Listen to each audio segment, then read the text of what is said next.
अब बात करते हैं ठग्स ऑफ शेखावटी की। दो भाई, एक फौज से रिटायर, दूसरा छोटा मोटा कामगार, और दोनों मिलकर 2700 करोड़ डकार जाते हैं। कहानी बेहद अजीब लगेगी ना, लेकिन ये सच्ची कहानी है। और ये दो भाई कहीं और के नहीं बल्कि शेखावाटी के रहने वाले हैं, जिन्होंने आम लोगों को स्मार्ट सिटी प्रोजेक्ट में निवेश का ऐसा सपना दिखाया, जमीन का ऐसा झांसा दिया कि एक एक कर 70,000 लोग इनकी बातों में आ गए, अपनी गाढ़ी कमाई गवा बैठे।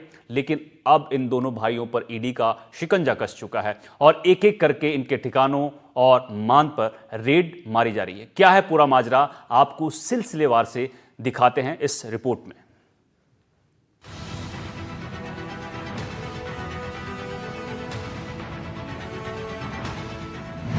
पहले स्मार्ट सिटी का दिखाया सपना,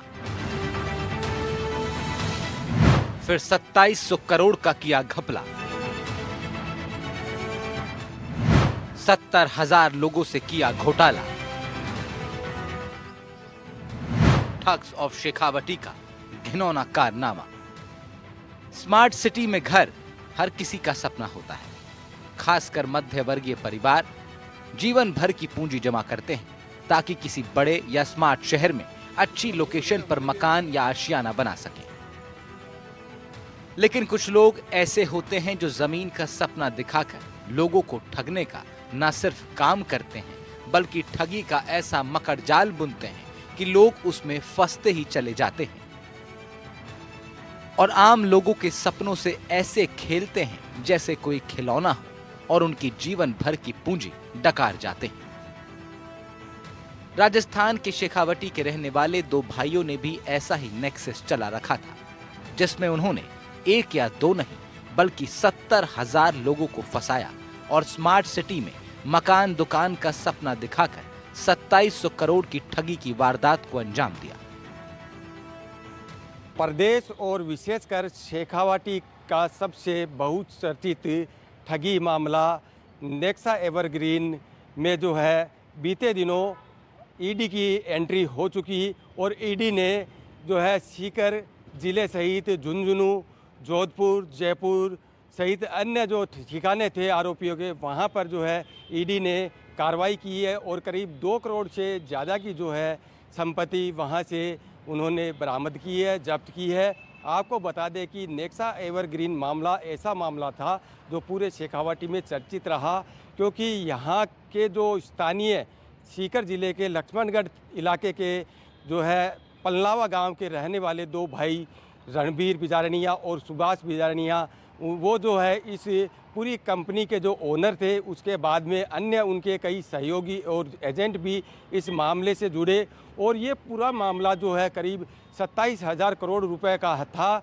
उसमें जो है पहले इन्होंने गुजरात के धोलेरा सिटी में जो है प्लाट देने और इन्वेस्ट के नाम पर प्रॉफिट देने का जो लोगों को झांसा दिया, उसके बाद जो है लोग इसमें जुड़ते गए।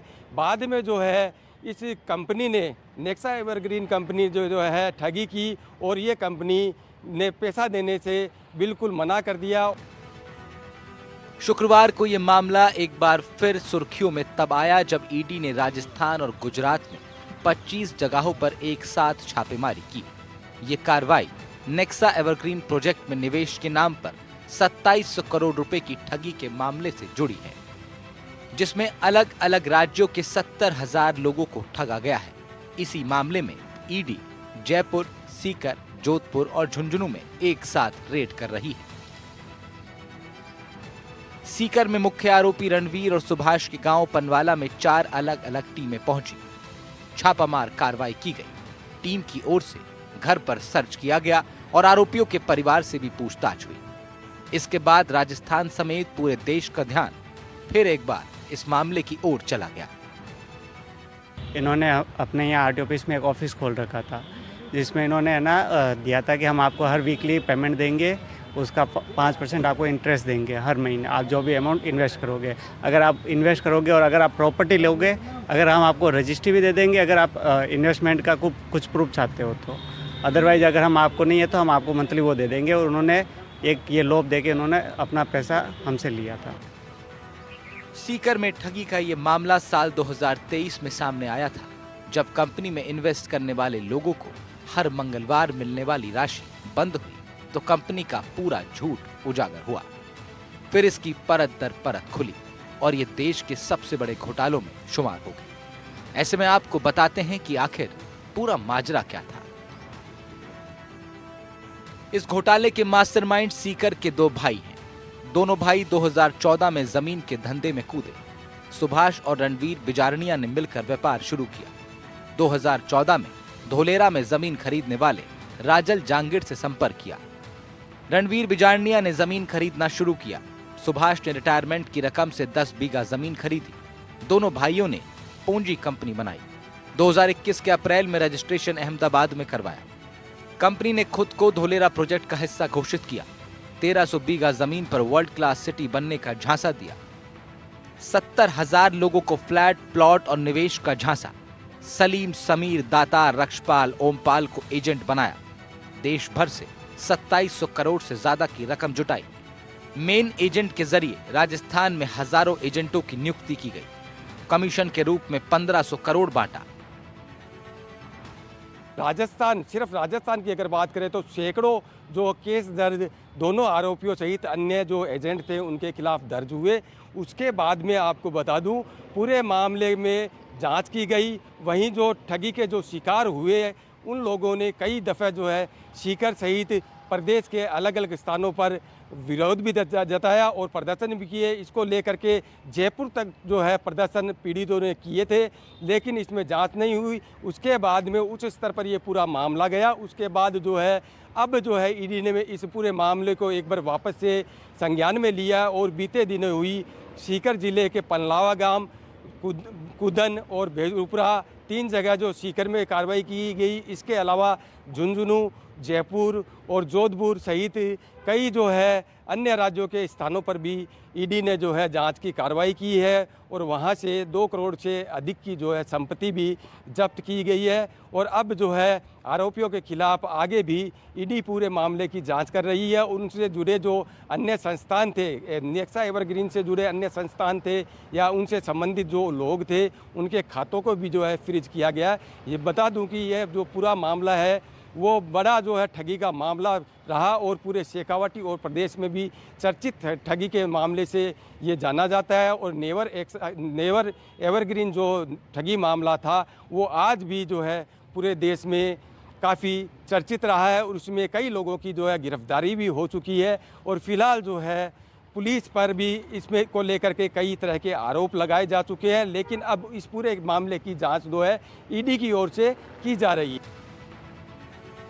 इन दोनों भाइयों का निवेशकों को फंसाने का तरीका भी बेहद अनोखा था।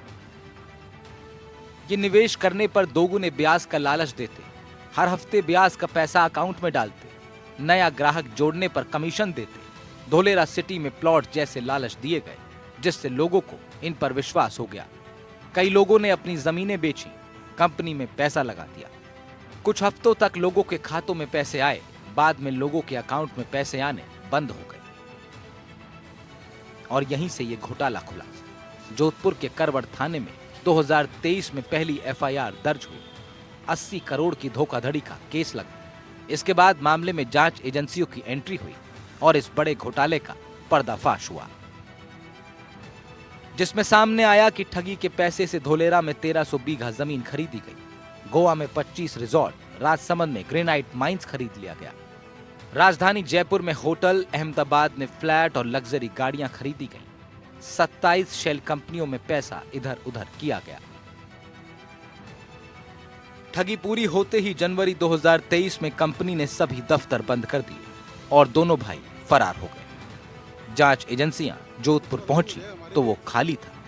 सेंट्रल जेल में बंद एजेंटों से अब तक कोई एजेंसी पूछताछ नहीं कर पाई थी, लेकिन अब ईडी की एंट्री से जांच फिर से शुरू हुई है। एवरग्रीन 2021 के अंदर जोधपुर के अंदर यहाँ पर नऊ मिल के पास में इन्होंने एक सेमिनार आयोजित किया था, जिसमें रणवीर बिजारनिया, सुभाष जी और 2-4 जने और थे, मेघ सिंह जी भी थे साथ में।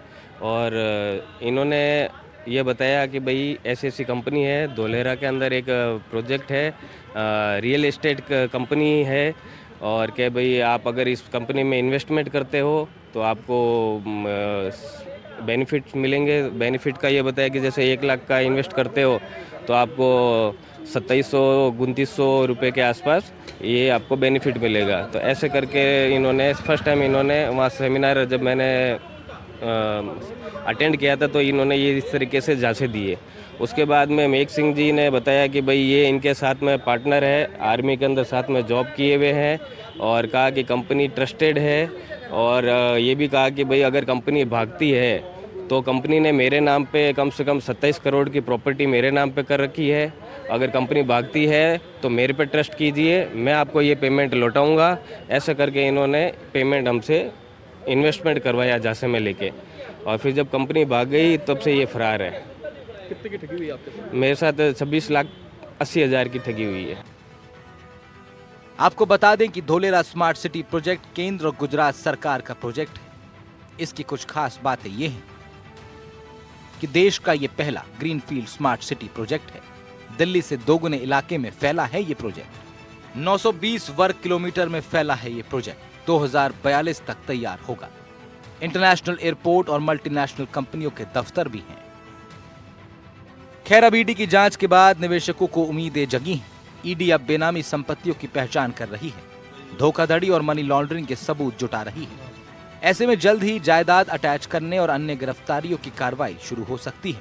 निवेशकों की गाड़ी कमाई लौट सकती है। साथ ही जरूरत है इन दोनों ठग भाइयों पर ऐसी कार्रवाई करने की जो नजीर बने, ताकि अन्य कोई और लोगों के जीवन भर की पूंजी पर ऐसा डाका न डाले।